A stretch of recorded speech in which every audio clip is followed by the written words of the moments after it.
Welcome to the Rethink Productivity podcast. We're back today with Every Second Counts, and we're on chapter 9, Is the Projected Saving Real? So, brings me out in a cold sweat, really. One of those where we'll get into the detail of case studies and quick wins, but we've created a project, maybe not even our function. Somebody's come up with an amazing benefit that we're going to save millions and millions of pounds, or we're going to add millions and millions of pounds worth of sales, or we're going to do both. That all flows through, lands on your desk, and somebody says, crack on, how do we get the money out? Sound familiar, Sue? Yep, it's always a challenge, isn't it? Because once those costs, those savings are baked in, then they don't usually come out, do they? So once a project is in flow, it really needs to deliver. And there's a real balance then between being the voice of reason to being the negative naysayer that, you always say that we've overestimated, or you always say we can't go there. And some of that comes back to previous chapters around the business understanding how you budget, if you use cost of sale, if you use a bottom-up metric with some top-down principles.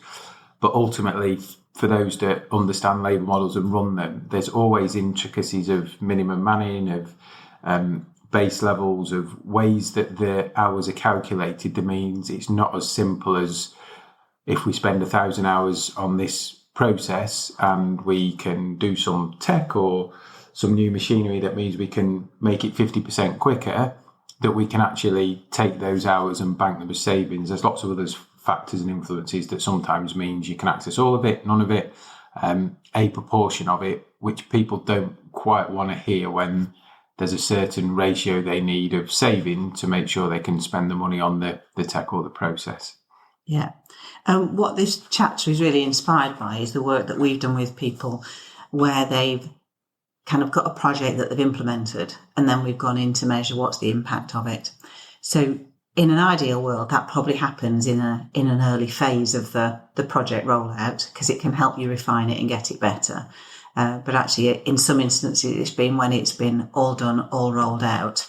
And actually, when we've then gone to look, it's often when people are kind of not sure they're getting the benefits, and we've then gone to look and do some measurement, and we're able to give them some really granular detail about what's not working, where there's best practice, the best way to do things. And some of that means you need to know what's happening in current state. So pre and post are really popular. Yeah. We're going to change this process. We've got no existing measurement, or you did the measurement for us before, it was a while ago, can you come and refresh it, or actually it's up to date. That's our benchmark to start with, our baseline. We're going to put it in for trial stores. Can you come and understand the impact? And this isn't negative. Sometimes the impact can be a lot greater than they've decided. So do you take that benefit? Do you save it for later? Or back to chapter 8, is it something that goes on your roadmap? Sometimes it can be not as big as first indicated.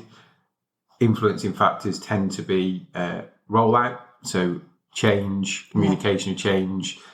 As ever in any organisation with lots of people, process compliance, so people hanging on to the past, not implementing what they've been asked to do.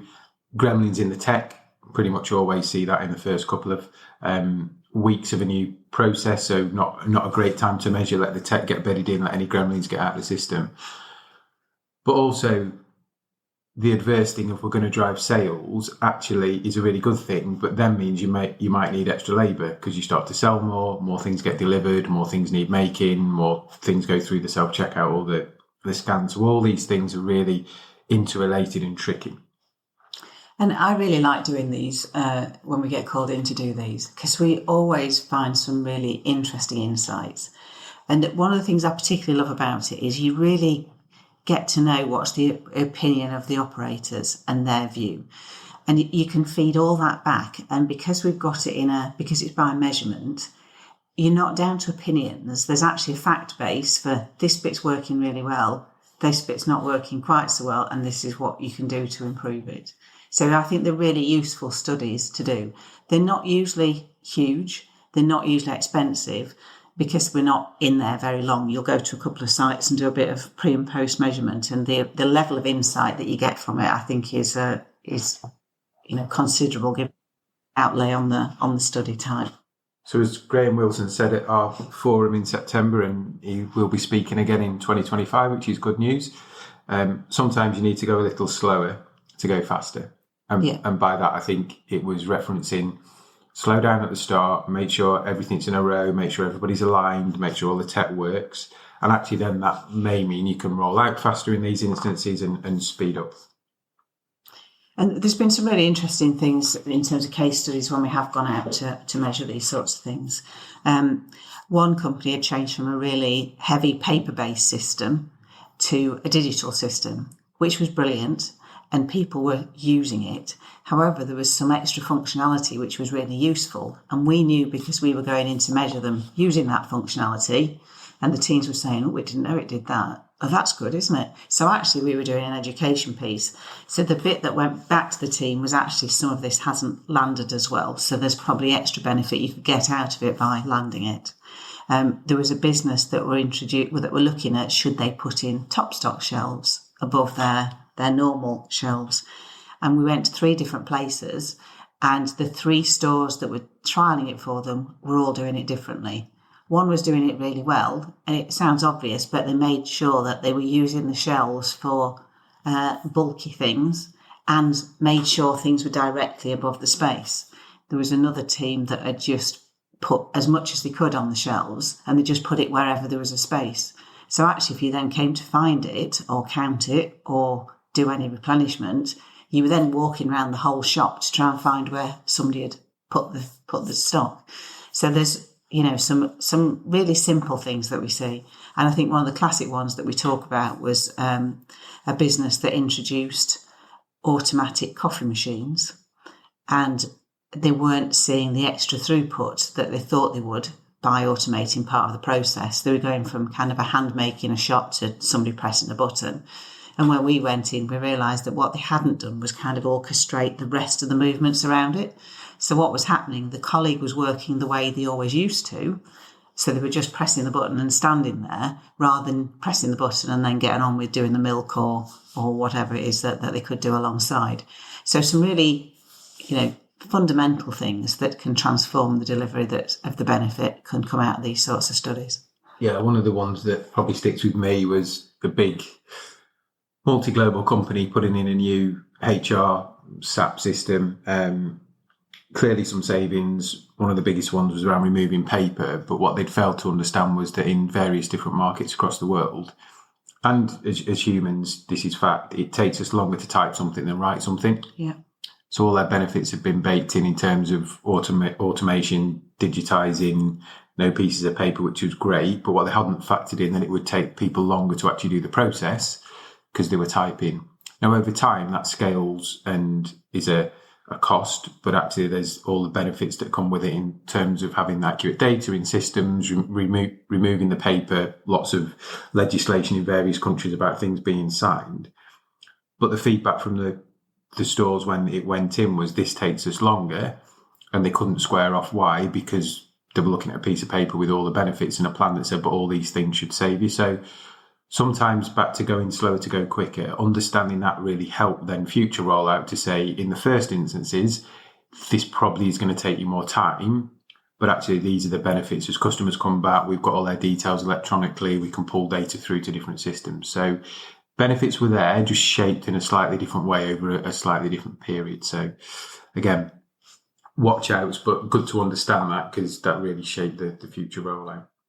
And another good thing about doing this is it kind of, when people have called in us in to have a look, is we can then often help them identify, and here's the next step that you could take. So again, it is going back to chapter 8 where we're talking about having a productivity. So yeah, you've introduced this bit and made this process change, and that's good. And have you thought, here's your next bit?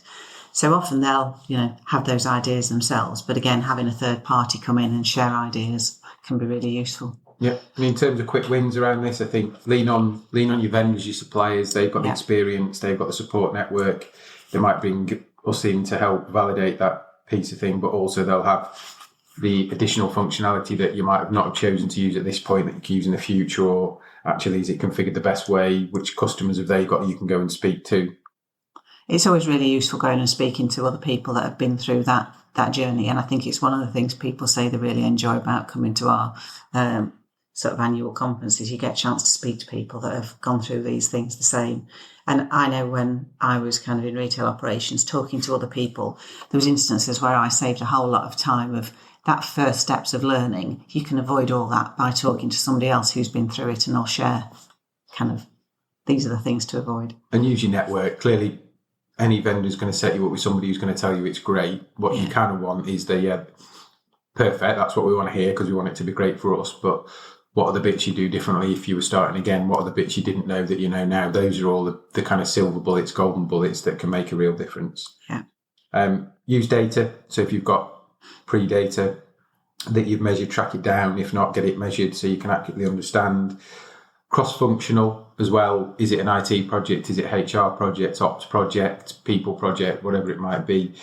Be realistic with those people. I think we talked about it in chapter 8. You can potentially be the naysayer as well if you're not careful. But educate and help them understand and manage those stakeholders so that they're not disgruntled later in the project. We'll stop there. The next chapter is chapter 10. How can I budget better? Thanks, Sue. Thanks. Bye.